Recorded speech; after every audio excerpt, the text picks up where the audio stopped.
Today's episode of Fantasy Fiction is brought to you by Audible.com. Get a free audiobook download at audibletrial.com/fantasyfiction. Over 100,000 titles to choose from for your iPhone, Kindle, MP3 player, or Magic Stone. Today we're recommending The Eye of the World, Book 1 of The Wheel of Time by Robert Jordan. It's a 30-hour book, people. Think of the value. Once again, that's audibletrial.com/fantasyfiction for your free audiobook download. And if they ask, tell them Snickerdoodle sent you. Reese's can suck it. In the land of fantasy, on the fields of fiction, there roll two knights across the plains. Two thieves of the night, two warriors of honor, in the shadow of the mountain cry their name. Until the deed is done, until the quest is won, the battle's in our minds, until the end of time. Hey everybody, welcome to another episode of Fantasy Fiction. My name is Dominic. My name is Josh. And we've been doing this for 2 years. That's klaxon wand. They make them.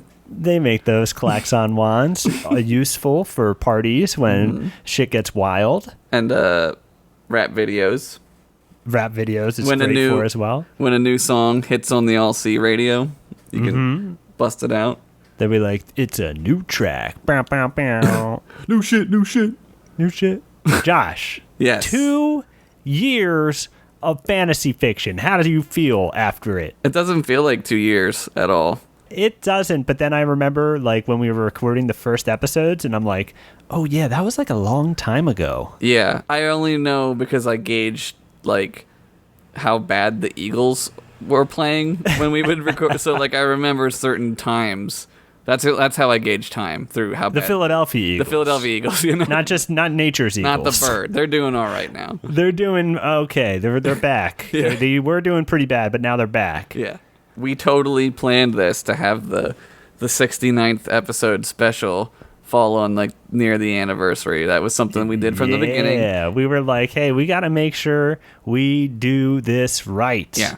Guys, we have prompts this week. It's not only the 69th episode. It's not only the 2-year anniversary. It's also Daggers, suggested by Filthy Cur on YouTube, and High Elves, suggested by Heath Robinson on YouTube. Thank you guys for those prompts. And if you guys want to leave a prompt for next week's episode, you can do so by leaving a prompt in the comments. And if you want to vote on next week's episode prompt, you can, guys, because you can visit our Patreon page at patreon.com/fantasyficpod. And if you donate the paltry sum of $1, I believe that's the copy we used in the on the page, the paltry sum of $1 will enable you to vote on next week's prompts. We're going to pull them from YouTube. We're still going to get them from YouTube comments, but then we're going to make a post on the Patreon. People will vote by leaving comments, and we will have new prompts chosen by you guys. We are interactive as fuck right now. Yeah, we are. It's going to get interactive, guys. Dude. We have a Patreon page, and we launched it just a couple days ago before recording this episode, which goes up tomorrow. Right. Or today if you're listening to it. Or today if you're listening to it when it comes out. Or weeks ago if you're late. But we launched it and we were like, okay, we'll launch it. We'll do a social media thing and then we'll mention it on the episode and it'll be fun. But we launched it and we didn't expect such a crazy response. We've already met 3 of our goals, our milestone goals. It's crazy. Like, yeah, we kind of did like a soft open, right? Like we're kind of like, we'll just put it out there and, you know, whatever. But it's mind-blowing how many people have already donated. It's crazy. I'm blown away. Like I did not expect that at all. Yeah. Already people have unlocked because we have these milestone goals to reach. So it has been unlocked. The key has been turned. The box of treasures is opening. Here it is. We have 2 new shows we're going to do, Josh. It's crazy. Well, I guess they're shows that are new to us. If you haven't seen it, it's new to you. And that is That's a really bad way to set it up. But we're bringing back. Yeah. We're bringing back Chamber of Knowledge. Reese's and Snickerdoodle will appear in their own monthly episode where they will answer your questions and some other stuff, right, Josh? We got some other things planned. Yeah, there's gonna be. Well, I mean, they things. have some other things. Right. We had to get their contract sorted out, and we had to renew them for another 14 years. And I feel like it was a bad move. I feel the fans feel like it was a bad move. This team's never going to get going on the right foot with these heavy contracts, but let's see what happens. Our salary cap is inflated. We got to restructure. It's crazy, guys. We introduced magic to our lives, and it's never been the same. But we also have a monthly Wizard Hang show that we're going to do. So the monthly schedule will now be fantasy fiction happens every other week. So it'll be fantasy fiction, Chamber of Knowledge, fantasy fiction, Wizard Hang. Then if there's another Monday in that month, it would be another fantasy fiction. Oh, right, yeah. We also have some really cool rewards, I like to think. I feel like we thought up some pretty fun ones, right, Josh? Oh, we had a lot of fun making them, too. Like, I don't know. Some of these are like, I don't want to like pat us on the back too much, but some of them are really funny, I think, and they're really great. One of my favorite parts of doing the Patreon is the rewards because we get to interact personally with the people who have supported us. Absolutely. So I don't want to talk too much about the rewards because we'll talk about them more at the end of the episode. Right. But if you're really curious, you have to know right now, go to patreon.com/fantasyficpod. Pause the podcast, do what you need to do. But we'll come back to that in a little bit later on in the episode. For now, Josh, I want to know what you did this week, brother. I have a terrible confession.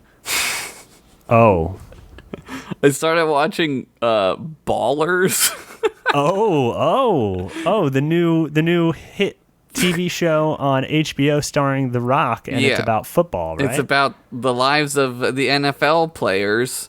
Mm-hmm. It's the worst show ever, but I can't stop. It's so bad. Give me an example. Okay, did you watch Entourage? I didn't, but I feel like I know enough about it to imagine do. an episode. It's like more shameless than that. It's like Entourage is like about movie stars, right? And like pretty much everybody can relate to that, right? Like I want to be an actor. Yeah, we've all been movie stars. Right. We've all been movie stars. Exactly. people can like relate to wanting to be that, but this is about an even smaller, like a tiny fraction of like human beings. Like how many NFL players are there? Like 2,000 professional football players? Well, The Rock, who stars in it, is one of them who did not go to the NFL. That's why he pursued a career in wrestling, I believe. Right? Yeah, he played for Miami, and they used like images of him like playing for Miami, like the Hurricanes, not the Dolphins, but they use like all that shit in the show, and it's terrible. But I like can't stop watching it. I can't help it. Well, I guess it's entertaining on some level. Yeah. Is it like? I guess it's kind of like Transformers 4. Yes. It's exactly. Like I couldn't stop looking at it. I couldn't. I need to watch it again because I got to be honest with you. When I watched it, I turned it off like 2 or 3 times. And I like Transformers 4. Yeah. Oh yeah, no, that's a long movie. Dude. Yeah, I had to like go like live my life and come back to it. I watched a movie this week that I loved. What was it? I watched Kiki's Delivery Service. Okay, I've never heard of it. It's a Miyazaki film. Okay. It's about a young witch who turns 13, and she has to go out and live on her own to train as a witch for a year. You know, it's very much about, that part of your life of becoming an adult and doing that kind of thing. Oh, that's cool. I got to say, Josh, I was not expecting to cry about 4 times. Oh my god! Well, now but the tears came, Josh. They called up and said, "Hey, we gotta go. We're done here. We're done and living in your eyes. See you, loser. You wimp." We're flushing out the system. We got to get new tears in here. Get the old tears out. Let's go. Pack it up. Let's go. I gotta say, man, I've seen the other Miyazaki films. Yeah. Like I've seen House Moving Castle, My Neighbor Totoro, Spirited Away, and I guess this is the 4th one I've seen. Mm-hmm. I like them all. They're all great. Spirited Away is like amazing, but for some reason I think this might be my favorite. Those movies always are very sort of melancholy, and like I really like that. So I gotta check it out. Was it on Netflix or did you watch it some other way? Oh, we had it on DVD. It's not on Netflix. That's a shame about the Miyazaki films because they're so, great. They're not available on streaming services. They want you to actually buy them. I really enjoyed Howl's. That was my favorite for a long time. In fact, it kind of might be still my favorite, but I just loved Kiki's Delivery Service. I thought it was so good. I gotta check it out. I also watched Star Trek V. I had a rough week. Star Trek V? Wait, is that the Search for Spock? No, that's 4. That's Search for Spock. That's 3. That's 3, right? Yeah, and 4 is the whales, and 5 is the one where he punches God in the face with a photon torpedo at the end.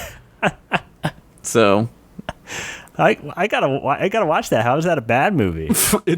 Dude, the deal is like Spock dies in 2, right? And like in real life, Leonard Nimoy was like, "I'm not coming back unless you let me direct these movies."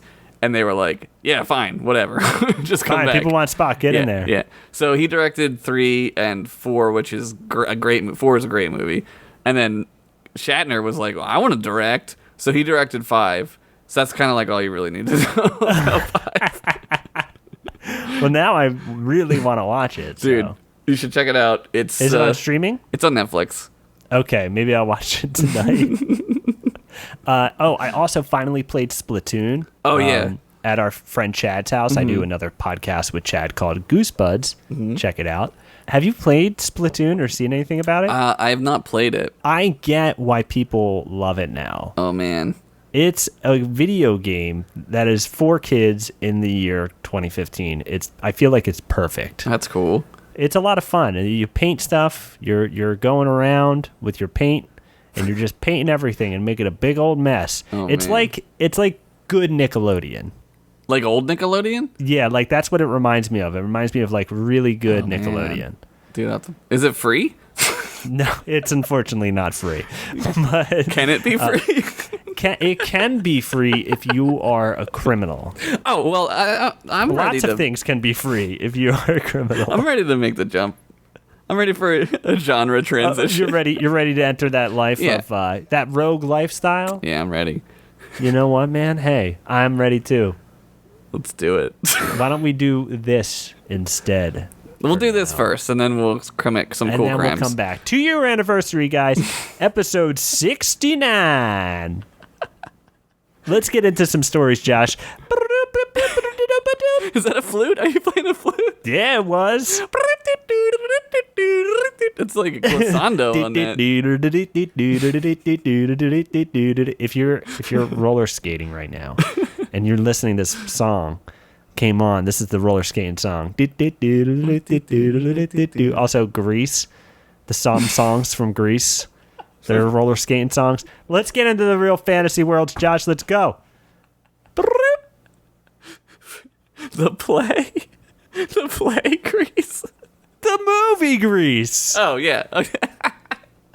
With songs from the play. No, Grease Landing is like a roller skating song. I've never thought that, but Well, you haven't lived. You sack of dirt.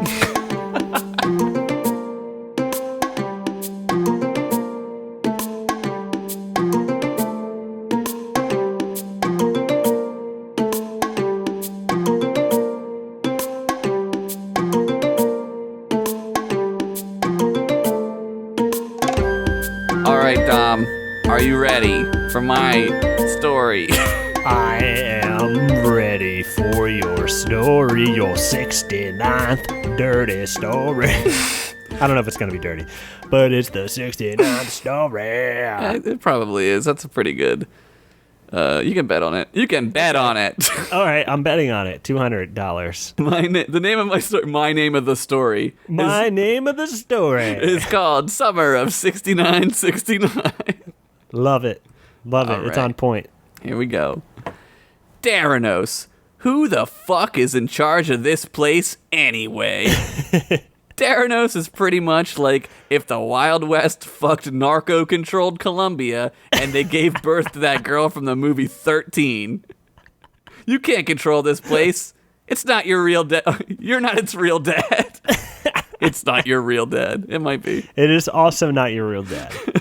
Let's go on saying that is canon. That's canon. That's canon. High in the sky kingdom of Cloudtopia reigned an ancient order of elves who nobody knew about because they were mysterious, and anything mysterious takes at least 69 episodes to get to. Oh, yes, it does. Charged with the safety of the spirit world, which is totally not like the Force from Star Wars, these elves had a sacred duty to keep motherfucking shit in balance as fuck. You're just what I weeded, sang High Templar Dankthar as he ripped a huge pull off of a spliff and blew out the smoke in the shape of one of those 3D pictures where the answer was the secret to all existence. Oh my God. Oh my magic eyes. Magic Eye. I couldn't remember the name of it. Thank you. I should have fact-checked before I did. All around him were marble fixtures and stairs and all kinds of ancient-looking shit. Like ancient Greece, an MC Hammer's mansion had a fuck sesh that lasted so long it actually went back in time. Dankthar, shouted another high elf. The time has come to select a champion to save our realm from the Dark Ones. Once every 69 episodes, a tournament must be held to determine the fate of Daros. A random hero must be selected from the thousands of heroes and must face off against the Dark One's most vile minions for control over the spirit realm, which is totally not like the Force from Star Wars.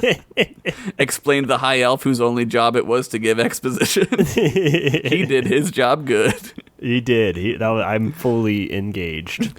To the sacred spinning wheel of randomness, Dankthar said very ceremoniously. From the ground arose a magical spinning wheel with the name of every single adventurer in Daros. There were thousands. Some of them you've never even heard of because they won't be introduced until episode 89 or something. Exposition elf walked calmly over to the wheel with his dope elf robes dragging on the marble floor and gave it a spin. The names flew by as the wheel began to slow. Slowly they ticked past the needle. Sid the Rogue, no. Ugla, no. Joey Pizza, thank God, no. Daryl, whew, not that fuck. Crumbs Wet Lips, who? Until finally, it slowly came to rest upon one name. The legendary Garcon the Mouse. Oh. We are so fucked, said Dankthar as he blew smoke out of his nose so you knew he had smoked before. Suddenly, a great golden portal, or space butthole, opened up in the great hall of the High Elves. After a moment of some cool electrical sounds and ghost wails, out stepped the savior of Daros himself, Garcon. Wait, what? What's going on here? I was just about to get busy with this hood rat I met at the steakhouse, he said, confused. You have been chosen to defend this realm from evil, Dankthar said solemnly, like this actually might matter this time. We're going to hit up the dollhouse I winter in and maybe spread some cheese all over our naked bodies and then see where else the night might take us. Garcon said, still obviously horny for that rat and probably for that cheese too. Oh, who isn't? Dude, I love cheese. All cheese. Sharp Cheddar is so good. Oh my God. Mm-hmm. Stop. I got a boner. I got a cheese boner. Okay. Paul's the stroke. His dick's hard. Out there. That slide whistle confirmed. Dude, we should get some slide whistles. Okay, no, that's for another. Okay, that's for later. The next milestone goal. Slide whistle. We need slide whistles.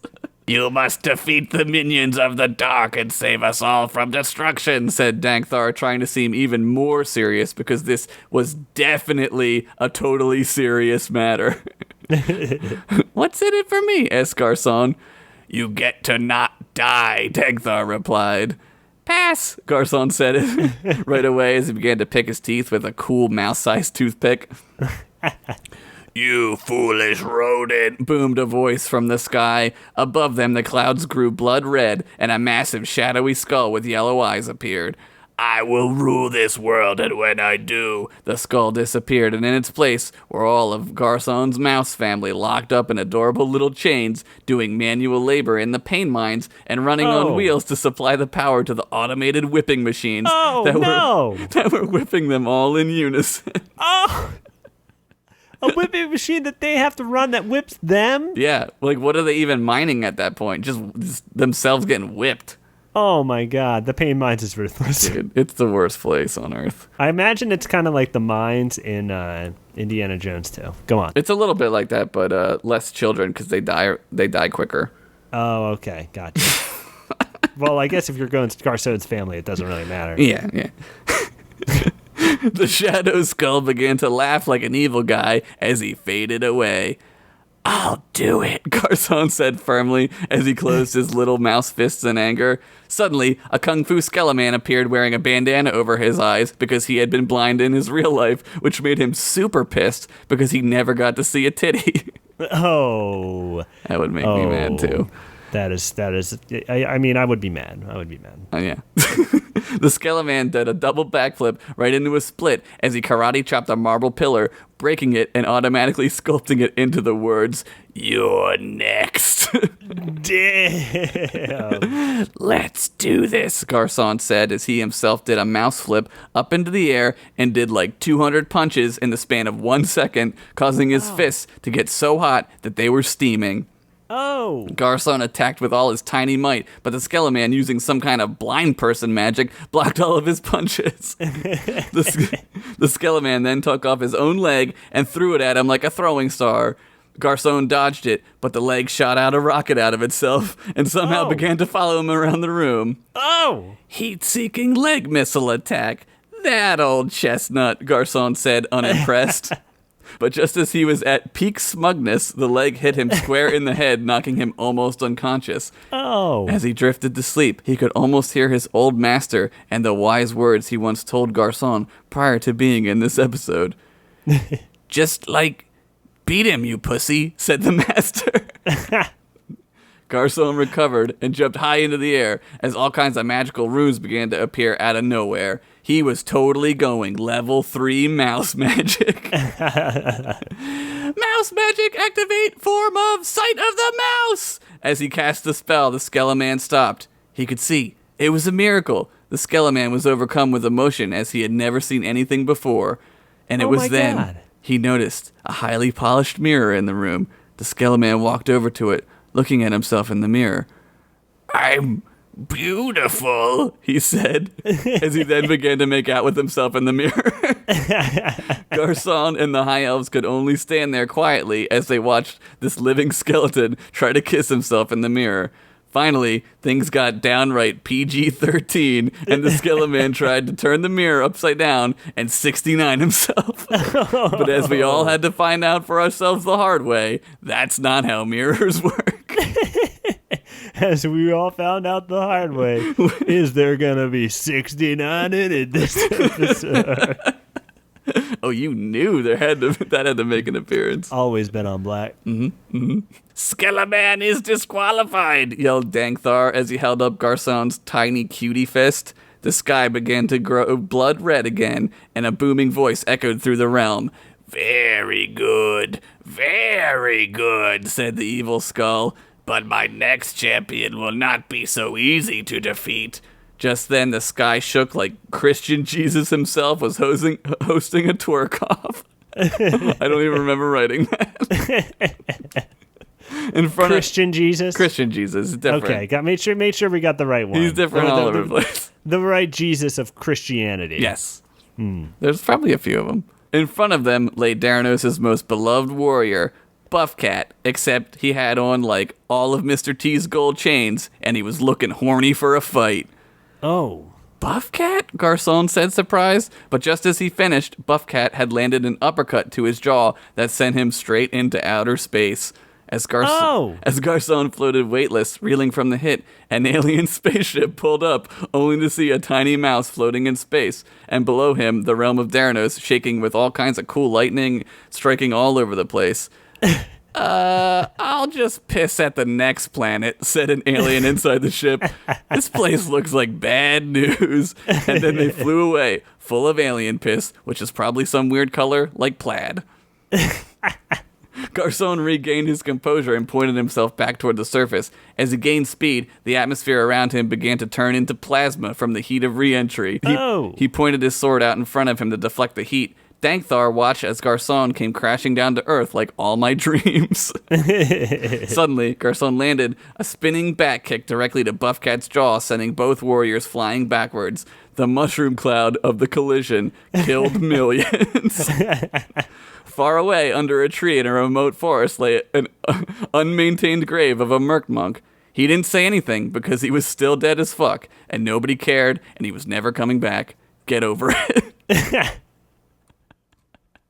He's gone. He's still gone. Let it go. We checked in on him, though. It's time to move on. Like, his grave is just all sad. Like, nobody even puts flowers on it. No one even puts flowers on it. It's just one of those things that will also decay. Yeah. Over time. Poetic. Mm-hmm. Why, Buffcat? Garcon said, shocked as a single tear rolled down his mouth's cheek. He obeys me now, said the evil Skull Lord, who was also made out of lightning now. His power was growing like a 14-year-old's dick during a slow dance. Buffcat then began to punch Garcon repeatedly in the mouth. He pinned his tiny body against the marble and just began to punch the adorable mouse like he thought Garcon was his real dad or something. Oh. Garcon was on the verge of permanent death when suddenly the voice of his old master rang true. No son of mine is gonna let a cat beat him to death. That's how a pussy dies. Yeah, that's right. I was your father the whole time. Okay, see you later, pussy. What? Garcon. What? Oh my God. Garcon suddenly realized what he had to do. Drawing forth the power of his mouse magic, he held out his hand to the side, trying to beckon an enchanted dagger over to him. The high elves just left those things all over the place. Buffcat punched and punched. Bloody mouse teeth were flying out of Garcon's mouth in slow motion left and right. Finally, Garcon calmed his mouse mind, and the dagger telemagically flew into his hand. He looked up at Buffcat, now crying. I'm sorry, Buffcat, he said, sobbing. I have to do this for all of Daros. Garcon looked at Buffcat's chest and aimed right for his heart. This is going to kill you more than it's going to kill me, Garcon said, crying. Finally, he drove the dagger in.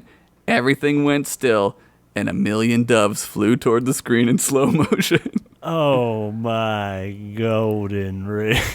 No, screamed the evil Skull Lord as Buffcat slumped over and fell to the ground. The Skull Lord imploded in on himself and blinked out of existence, leaving only a faint farty smell behind, like a bad egg fart. Garcon walked over to Buffcat and put his hand on him. It's okay, big guy. It's all over now, he said. You can get up now. Buffcat sat up. Mew? He questioned.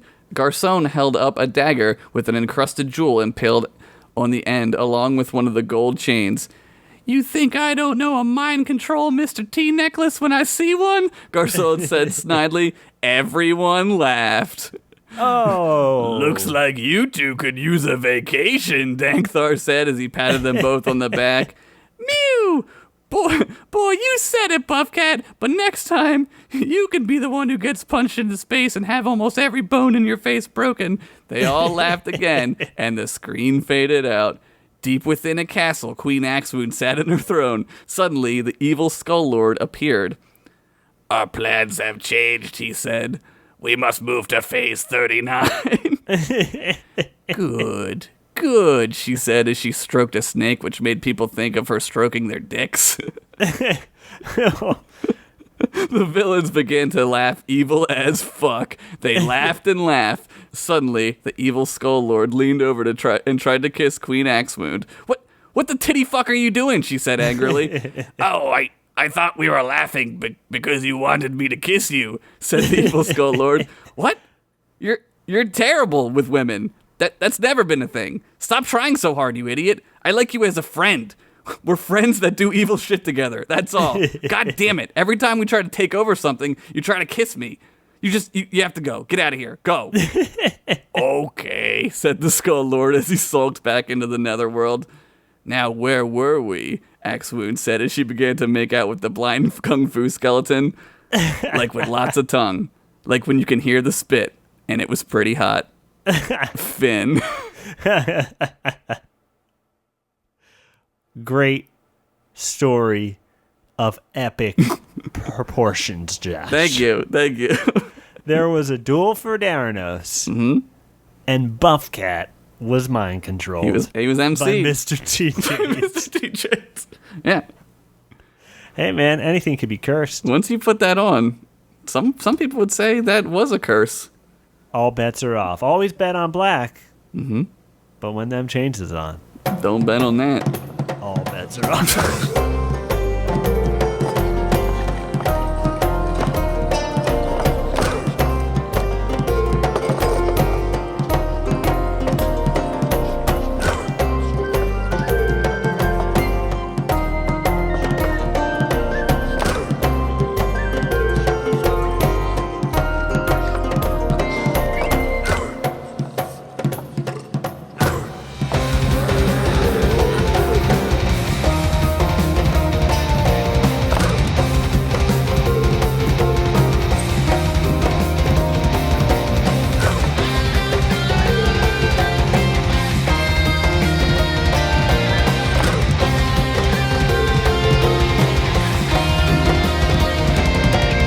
Okay, quick recap. So a man tried to fuck some gold, right? Yeah. And he got killed, and he came back as a ghost. Yes. To the man who allowed the dwarf who killed him into the castle. Yeah. And then that guy, Dale Windbeam was his name, the guard.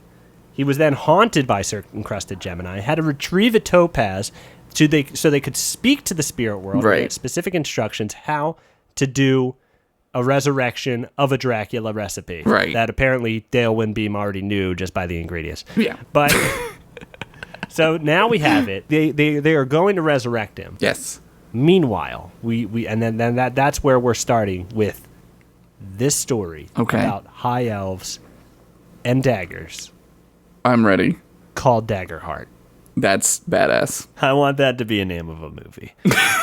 This movie. It was another hot, humid evening in Orkspire, and the village of Frient was damp and miserable. Aww. Frient, meaning friend and ent, was built by magical ents from the neighboring magical forest of Rootenface, a forest known for its various trees with faces, not to be confused with the ents of Rootenface. These are two different types of tree being, people. One more magical than the other, but I digress. Rain pattern. like a scientist. I've thought a lot about it, okay? There are some trees with faces, and there are some trees with faces that can walk and talk. Right. It's different, and they can also build villages, so it's way different. It's kind of like how there's wolves and dogs. It's kind of like how there's wolves and dogs, but if the wolves could chop the dogs down and build houses out of them, yeah. And it's kind of like a war, maybe. I don't know. Like, yeah. I don't want to. This is Frient, okay? This is the town of Frient. Okay. Rain pattered on the yellow cross tavern windows of the Rootin' Ale Inn. Inside, a fire warmed the patrons as they quietly conversed over cold Rootin' Ale, a drink known for fun puzzles underneath the cap. A handsome dwarf with a full brown beard sat alone at a wooden table. A dim candle burned before him, basically doing nothing. Like, blow out already, candle. Stop almost going out and then coming back. It's annoying. The dwarf stared pensively into his own mug. His name was Dagger Digginface. Whoa. A rogue, murderer of Sir Encrusted Gemini, friend and partner of one Stinky the Orc. In his mind echoed the memories of his fallen brother.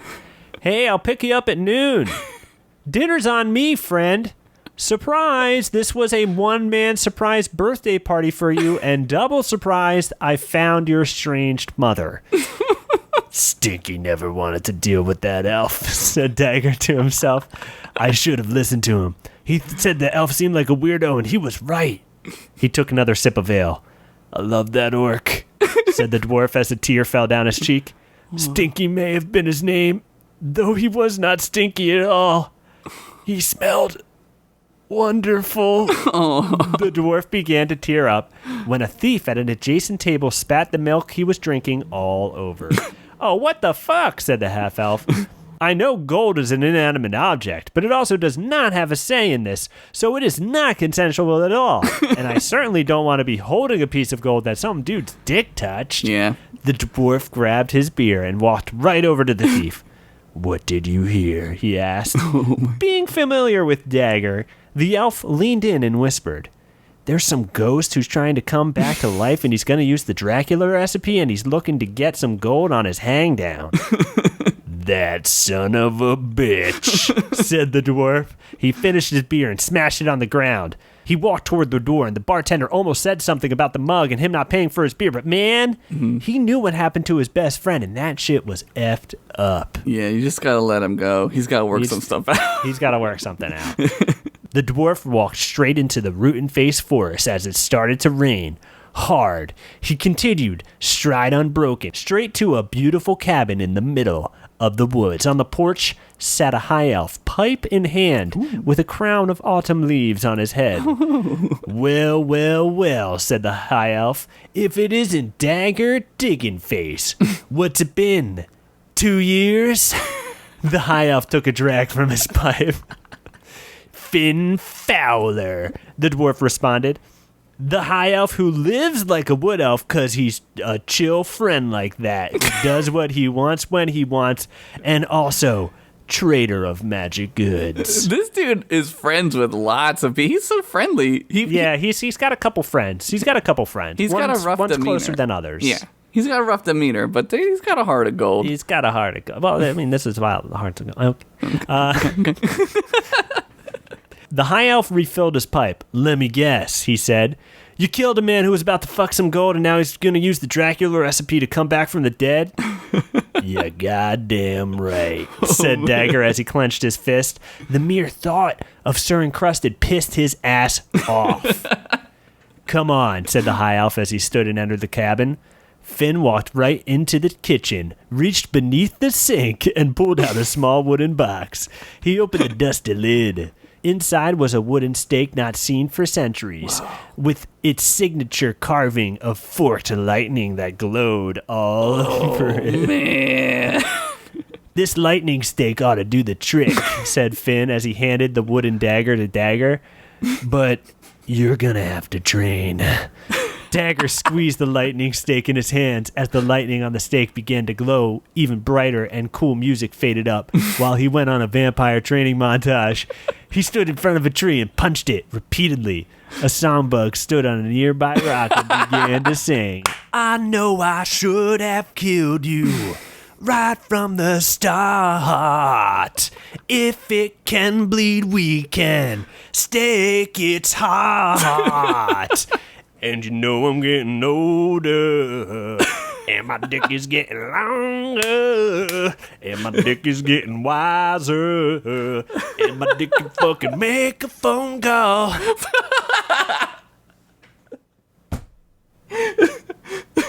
It's so symbolic. It's so symbolic of him training. It actually makes perfect fucking sense. I mean, not the phone call part, but everything else. With one last punch and a 3-camera slow motion replay, the tree fell and definitely made a goddamn sound, you deep thinking ass fuck. Training over. Dagger hopped on top of Finn's personal wooden cycle and kick-started it. He looked back at his high elf friend. I just want to establish, said the dwarf over the noise of the wooden engine. Although I was at a bar drinking earlier, it's been a long enough time now and I'm sober.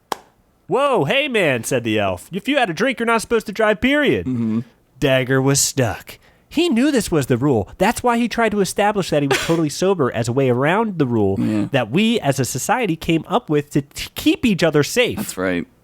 I just don't care anymore, man, said Dagger with a tear in his eye. Oh, man. I can't live in a world without Stinky anyway. Oh. The dwarf peeled out into a wheelie as he began to full-on cry. You couldn't hear it over the wooden cycle, but you could just tell because one of the 7 epic parts of Bat Outta Hell began to play. You know, the third time you think the song's over? That one. Dude, awesome. Dagger looked over at Songbug mid-wheelie and said, why don't we take this motherfucking show on the road, ya boy? What the fuck? Songbug hopped on his shoulder, and the two sped off into the forest, and the Songbug sang, it's the Dagger's edge. It's gonna get you in the end. I ride 110 on the highway of revenge. God damn, that's awesome. I have to admit, I considered getting dick implants.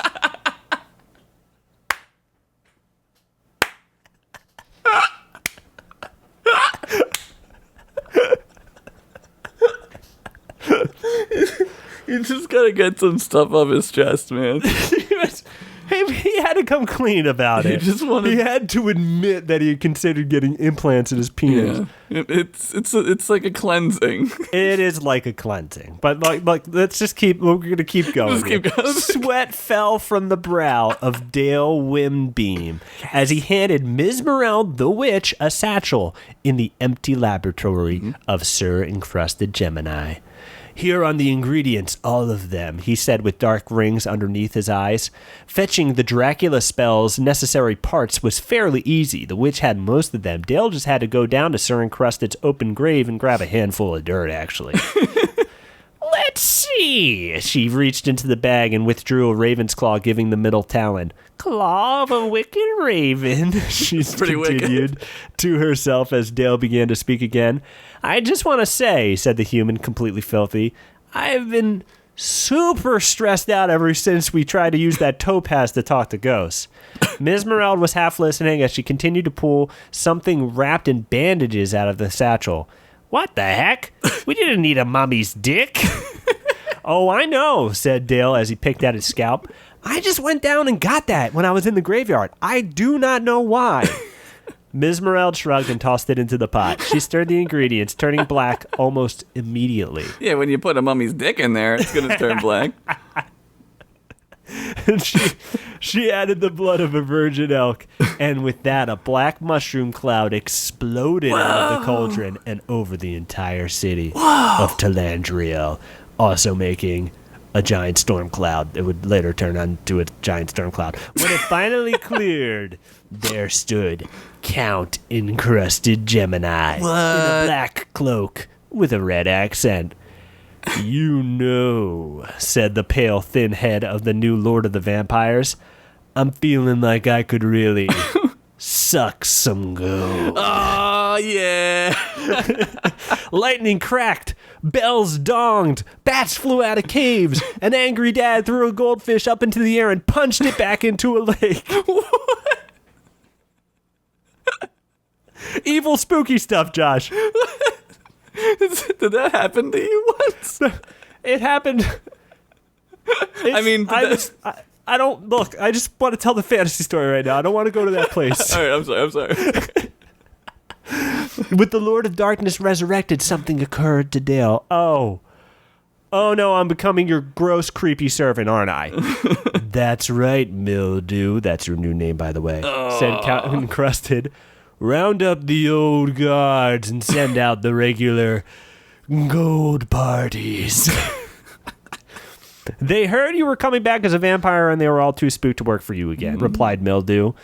Damn. Well, it'll have to be a skeleton and monster castle then, said Count Encrusted as he disrobed and tried to check out his new naked vampire body in front of a mirror. Quick, he added as he began to flex to a reflection of nothing. Go to the graveyards and the sewers and round up anyone evil and tell them I will be their friend if they do evil stuff for me. Within minutes, the city of Talandriel was overrun by monsters and skeletons. That's right. All monsters and skeletons wanted was to be someone's friend. That's so true. A never-before-heard Pearl Jam song called Can You Hear the Monsters Mash began to play, and it sounded like this. Can you hear the monsters mash? Can you hear the monsters mash? Can you hear the monsters mash? My favorite thing is that Pearl Jam now exists in Arcspire. Never before heard, which means Pearl Jam is interdimensional, and they write songs specifically for Daros. The first one was called Can You Hear the Monsters Mash? Can you hear the monsters mash? Dagger roared toward the city on his Harley Douglas fur. He could feel the Count's... That's the best joke ever told on this show. Shut it down. Shut it down. He could feel the Count's power growing around him. Look out! Shouted the songbug as he pointed toward the sharpest, most jagged twig to ever exist, falling out of a tree and onto the trail right before them. The wooden cycle's tire blew, turning the bike over and sending Dagger and his little friend flying into a clearing, unconscious. Man. Oh my god. The forest was quiet. Ghost hands appeared and reached down and picked the dwarf up and cradled him. Then the ghost kneeled down and began to patch the tire's hole, still cradling the dwarf. Ghost rights, whispered Stinky to his dear friend. Oh. Dagger awoke, now sitting on the wooden cycle once more. He saw the ghost of his friend Stinky the orc. He reached out to touch him, and as he did, the ghost faded away. No! The dwarf sat alone for a moment in silence. Jump cut to Dagger kickstarting the wooden cycle once more. This time, fire shot out of the muffler, and it was dangerous but cool. He peelied out so hard that a hibernating bear stuck his hand out of a cave and just gave a thumbs up. To be continued once more, one more time. Oh my god. The conclusion. Next episode. That was great. That was fucking great. Oh, thank you. What a great story. I'm like, I don't want this to end. Well, I mean, there's gonna be. I mean, I don't want to spoil anything, but it feels like there's gonna be an Electric Light Orchestra style showdown. That yellow, dude. I'm ready. That was a great story. I love that story. Oh, thanks, man. I can't. I'm Stinky. He came back and he used his ghost rights to patch a tire. Harley Douglas fur. Ghost rights.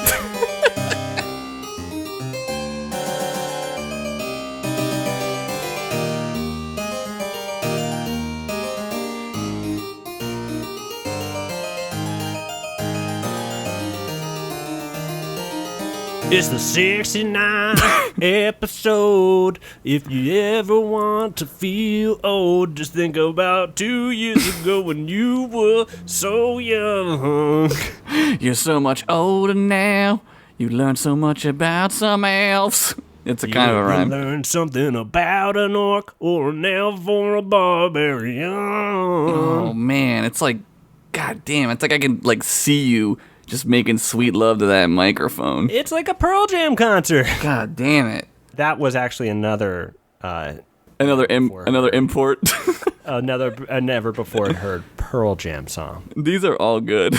This is the best episode we've ever done. It is. Just gold. Everything. Gold. Guys, thank you for listening to another episode of Fantasy Fiction. Thank you for supporting us for 2 years. Yes. Checking us out. Liking the videos, commenting, telling your friends to check it out, telling your friends to check it out. Yes. Thanks for letting us have so much fun, because doing this show, Josh, is really just, it's having fun with my friend. That's what the show is. No, I mean, I think that's why it doesn't feel like it's been 2 years, because it's just like I get to hang out and make jokes and laugh at stuff. I mean, and we couldn't do it without people listening to it, and I mean, thank you to everybody.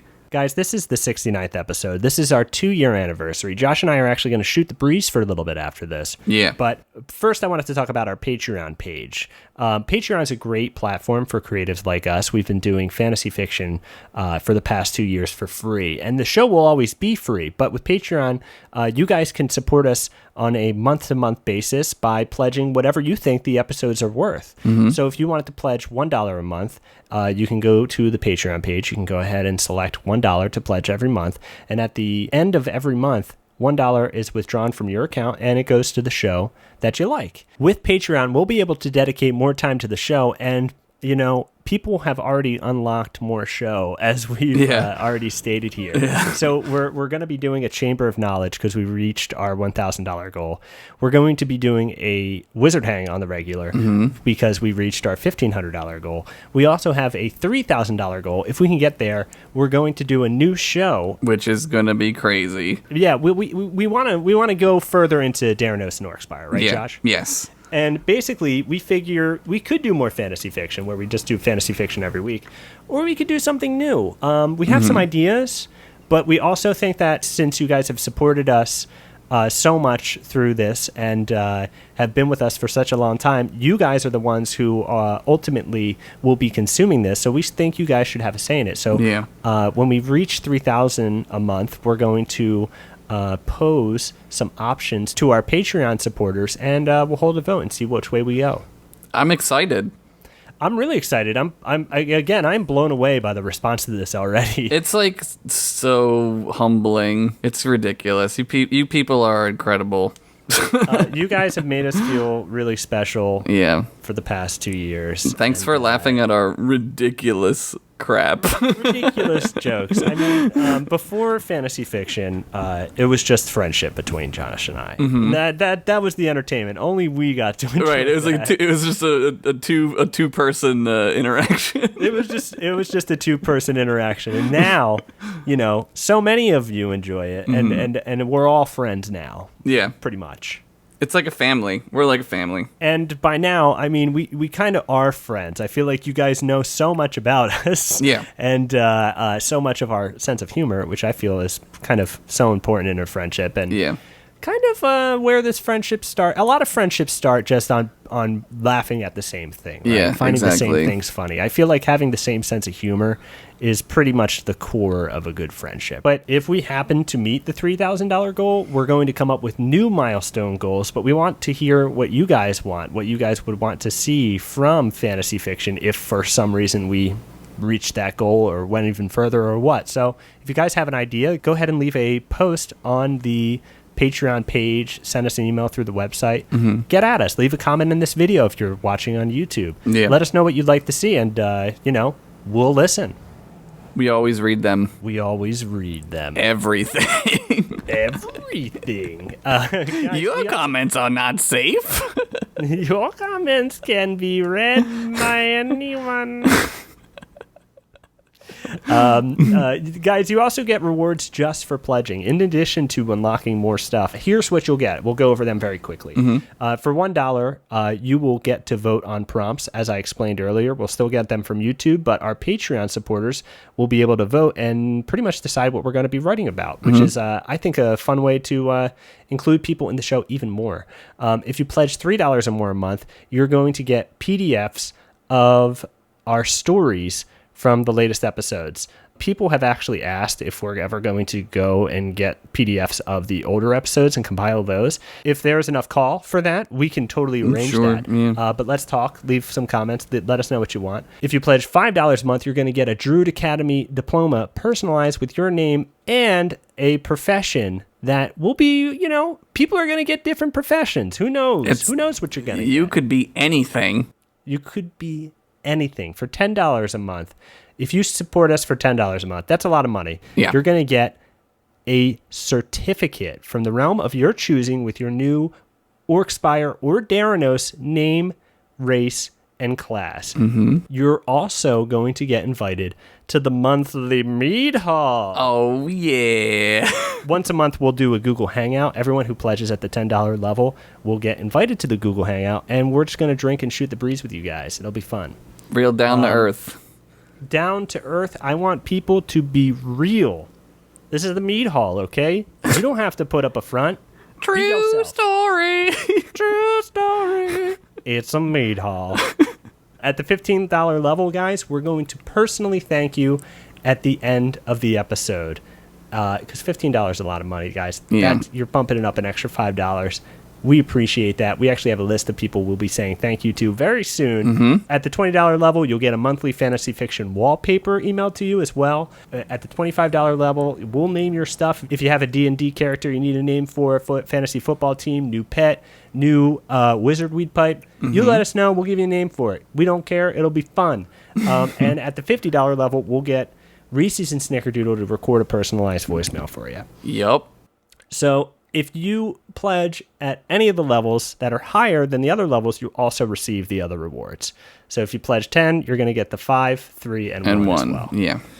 But that's it. That's with the Patreon, guys. I don't want to talk about it too much. I know you guys can just go check it out, but I wanted to go over just some of the things there because I know some people just listen to this podcast. They don't watch on YouTube. Yeah, There's they don't. A whole separate audience there. There is a video explaining all this at the top of the page, which you could watch again for fun to see my face. Sexy face. Oh, yeah. Thank you, Josh. Yeah, no problem. No problem. I went to a show. I went to a pro wrestling match. Okay. I've gone before, but this time it was the Battle of Los Angeles 2015. The Battle of Los Angeles, by the way, takes place in Reseda, California. It's not technically Los Angeles. but it is the Battle of Los Angeles, and it takes place in an American Legion Hall, Josh. Oh, my God. That's this awesome. This is for the federation called Pro Wrestling Guerrilla, and it's arguably some of the best indie wrestling in the country. Dude.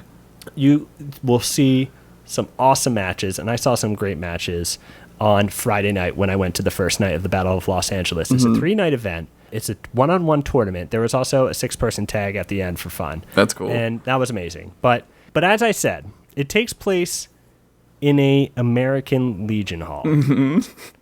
On the wall, Josh, just to give you an idea of what this place is.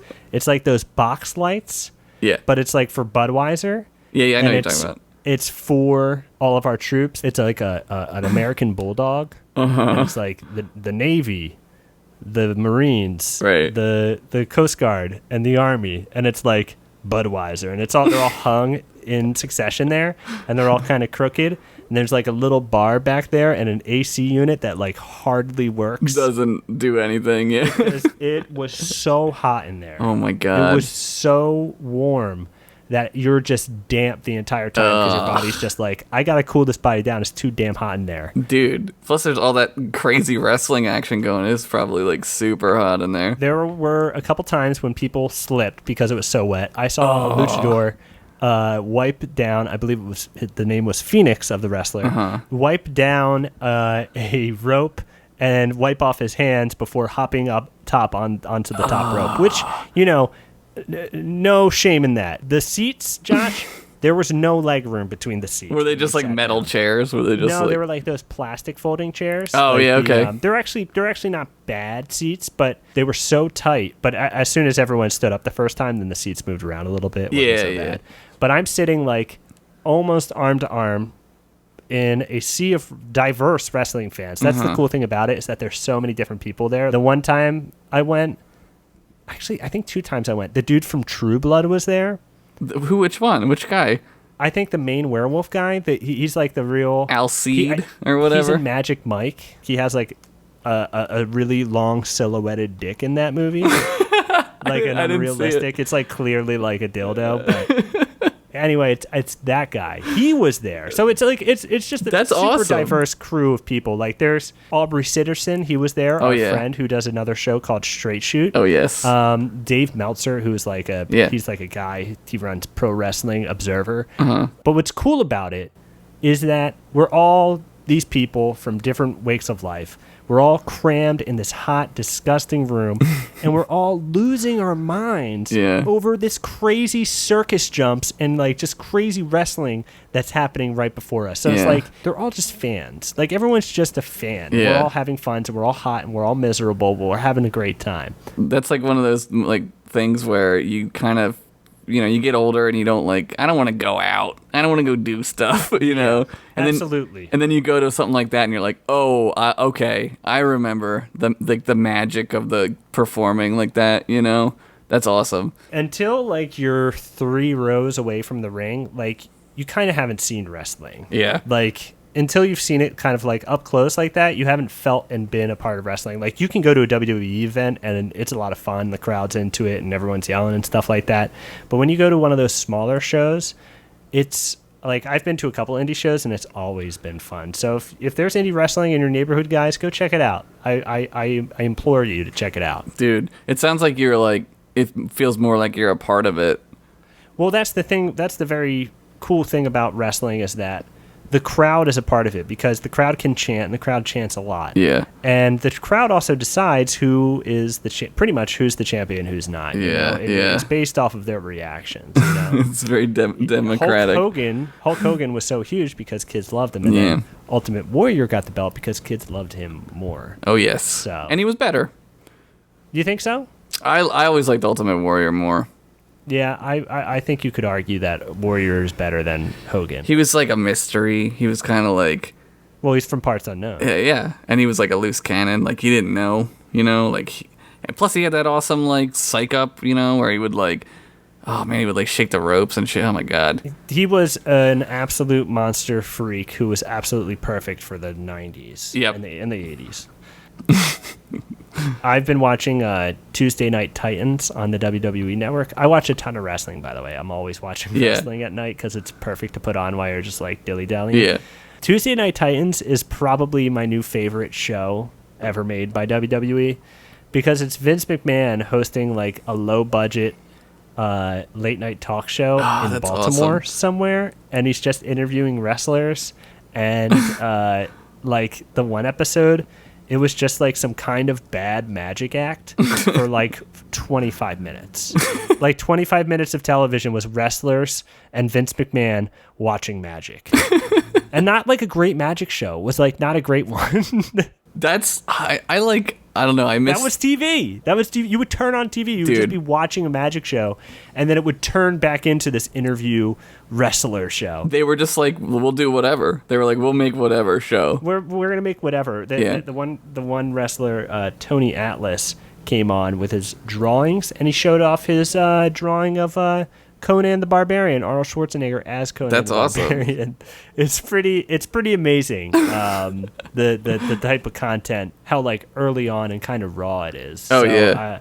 I really enjoy that aspect. Oh yeah, man. I've never been to any wrestling event. When I was a kid, I loved wrestling, but Next time I'm in Philly, we got to go to a Chikara show. oh, I know. Dude, I've been meaning to go. Oh, before we went to the wrestling match, Yeah. I got the best Wendy's I've ever had in my life. Why was it different? Dave's Hot and Juicy. I got a double cheese. Dave's Hot and Juicy. Now I want some Holy Wendy's. moly. It was perfect, Josh. It was the perfect Wendy's. Dude, do you get the nuggets? No, I stopped eating Wendy's nuggets. They're not. I don't think they're good. I like them because I like their honey mustard. I just drown them in the honey mustard. You know what, Josh? I'm going to change your life. If you got a Chick-fil-A near you, go to the Chick-fil-A, get Chick-fil-A sauce with the nuggets. You're crazy. You will say, "Oh my golden nugs." I never believed it could be true love like this, but it is. Chick-fil-A. Dude, Chick-fil-A should sponsor us. Chick-fil-A should sponsor us. I'm willing to take a gift card Yeah. for any kind of service. I will get paid in milkshakes. Oh my gosh. That would be Their fine. peach milkshake. Yep. So good. Dude, yep. I streamed Yeah, we're streaming, some games on YouTube. YouTube Gaming opened up, and I started streaming on our YouTube channel. It's pretty sweet, right? Like, YouTube gaming's It's pretty awesome. way better than Twitch in my Absolutely. experience. I haven't saved any of the streams that we've done just because they've been shaky because I've been getting used to it. Yeah. But the next one I do, we'll get it organized. Yeah. Maybe you'll be on Skype. Oh, absolutely. I would. We need to figure out how to do that. It's probably not that difficult. People probably. It's not difficult at all. I Yeah. totally set it up before so we can do it again. Yeah. Oh, hell yeah. I would love to do it. We'll do that, and we'll pick a night to do that. We'll do that for fun. Maybe this week. I think we might have time. There might be, yeah. Our friend Satchel was streaming, I think, yesterday. And it tells you, like, it says, like, your subscriptions, you know, which is really cool. Like, Yeah, that's cool. It says, like, live now, right? yeah, it's pretty neat, you know. It's like adds another layer of YouTube, like a more interactive layer, which is really cool. It's a great new way to interact with that audience. Yeah. Because it's so instant. However, I just saw that Pro Jared got flagged for playing Mario Maker, and Nintendo flagged him for using Mario music. So yeah, Nintendo. Nintendo has it so backwards. They're so weird about it. It's to their detriment. Like it's so. Well, when Nintendo's not around, one of these days, because Nintendo doesn't typically do too good here in America. Well, I think Nintendo will always be around because Mario is huge. Mario will always sell, you know? If Sonic can stick around, like Nintendo and Mario will always be around. Sonic. He's got to go fast. Right out of the console industry. Right. And on to that was the thing. That's why Sega stopped making consoles. They were like, Sonic's so fast, he needs to run on every console. So. That's what they said at the meeting. Yeah.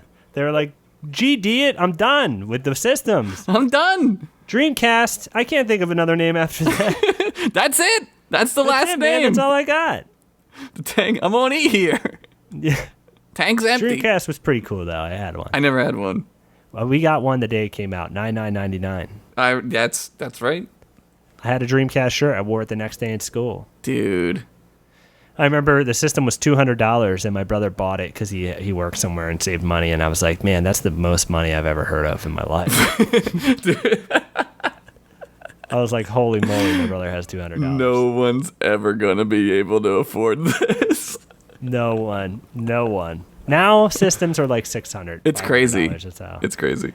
They're bigger. They're better. Basically computers. When Steam comes out with their home console, which is soon. Yeah. Well, it's not home console. It's more just streaming for your television. Mm-hmm. It's going to change the game, dude. It's going to be awesome. Yeah, I was always a computer man, and being a computer game kid when you were like, I don't know, early 2000s was pretty painful. It's pretty painful, but you were also pretty cool because you got to play the edgier games. Yeah, you get to play like Counter-Strike, and I was super addicted to Counter-Strike. That's why I failed out of college. I remember playing it like I was probably in 10th grade, I think. 1999 was 10th grade. I remember staying up like till like 3 a.m, and my mom like coming in and being like, "What the hell are you doing awake?"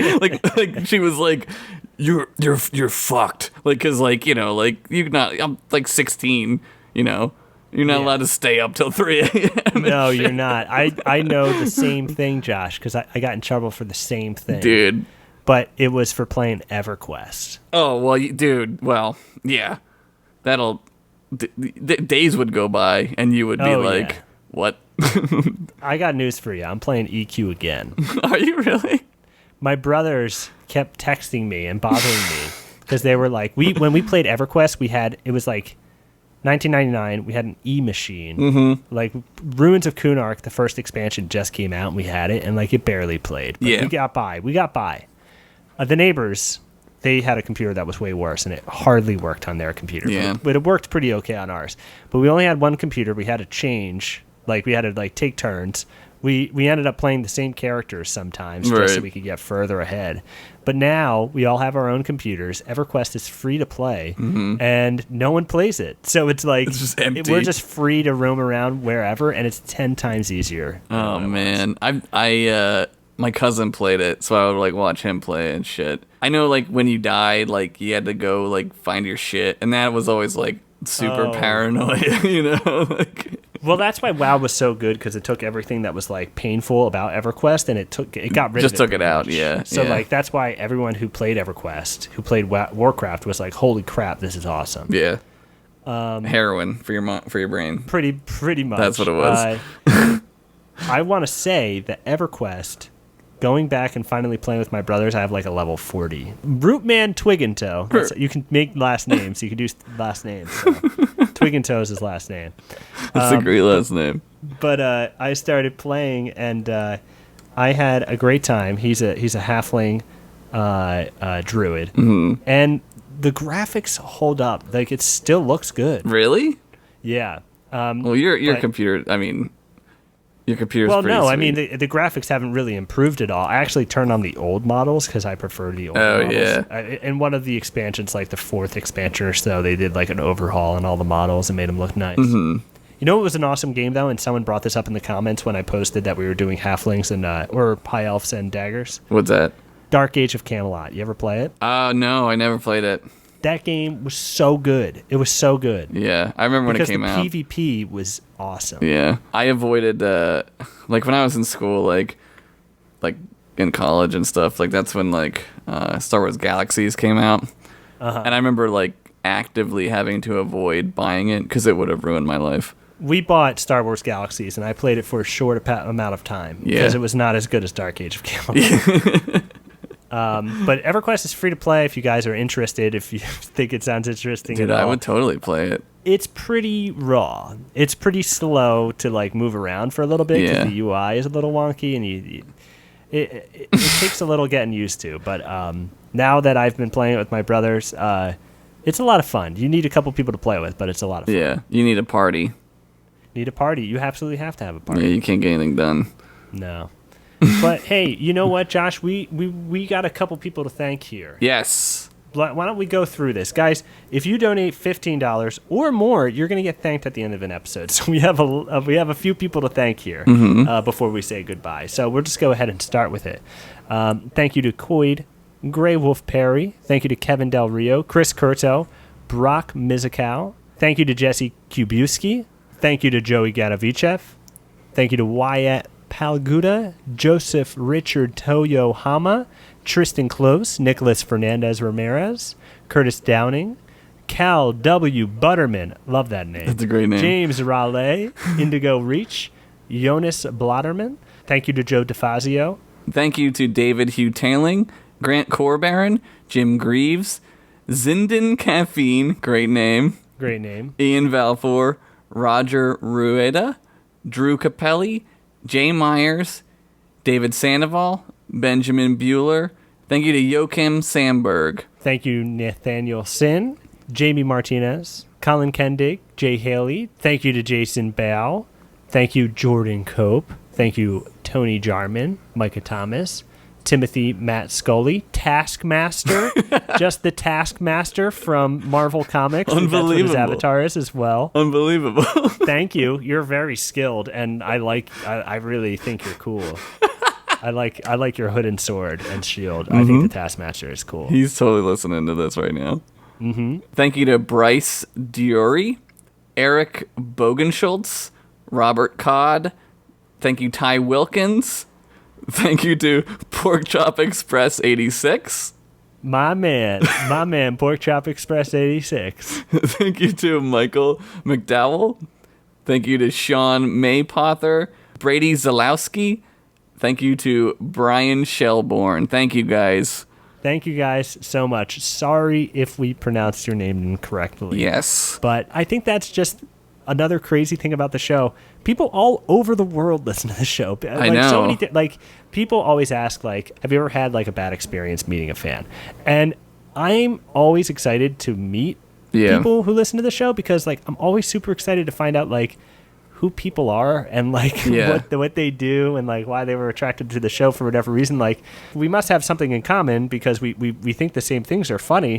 So it's like it's amazing to me that like all these people from all over enjoy this thing and we just have so much fun doing it. And thank you guys so much for supporting the show. Thank you guys for supporting our Patreon page. So Patreon's a really cool system. Again, I think it's awesome and it's all about supporting people who you enjoy. And we support a couple Patreon pages ourselves. So we're just going to go ahead and say the ones that we support. We support Straight Shoot with Aubrey Sitterson. We also support Jesse Moynihan's Comic Forming. Jesse Moynihan is a storyboard artist, former storyboard artist for Adventure Time, who recently left doing that to do just his comic. And he just launched a Patreon page, and I think that's great. So we supported that. We also support the show, the podcast, Promptly Written. That's a another storytelling podcast. We think those guys do a great job, so we went ahead and supported them as well. So if you guys like the show, if you want to contribute, you want more of the show, check out patreon.com/fantasyficpod. You can get there through our website as well, fantasyficpod.com. If there was anything you would like to see on the Patreon that isn't on there, or an idea for a milestone goal, go ahead and leave a comment on this video, leave a comment on the Patreon video. We'll see it. We want to hear from you guys. Let us know what you think. And you know what? Hey, Josh, I'm going to say it. Congratulations for doing this for 2 years. Thanks for doing this with me. No, thank you. I mean, it's been a crazy journey. Way more to come. We're not done. Yeah, I feel like we have had a lot of fun on this show. There's definitely some favorite moments and favorite episodes I have. Yeah. But I feel like some of my favorite episodes are some of the most recent ones that we've done. Yeah, Dom, I love doing this show with you, and I want to keep doing it, and we're going to keep doing it. So that's what we're going to do. Hey, one more year. One more year. One more year. And then more after that. And right. I want a realistic goal here, right. So we're just chanting for one. Right. It's okay to have realistic goals. Thank you guys for supporting the show, and thanks for checking out the Patreon page. Thank you guys for everything that you do. Here is to more fantasy fiction. We'll be back real soon with even more stuff. Yep. And we will talk to you soon. It's been 2 years. Here's to year 3. Next episode, year 3 begins. That's right. Thank you so much, and we'll see you in 2 weeks. Well, I guess. Maybe. Yeah, you'll see us in 2 weeks. Right. This will be right. Yeah, so. Thank you again, everybody, and keep on 2 years of wizarding. Keep on wizarding for 2 years. You've been doing it for 2 years, so do it 2 years more. It's a bass drum. Oh, that was good. Thanks. Thanks, everybody. We'll talk soon. See ya. Bye-bye. Bye.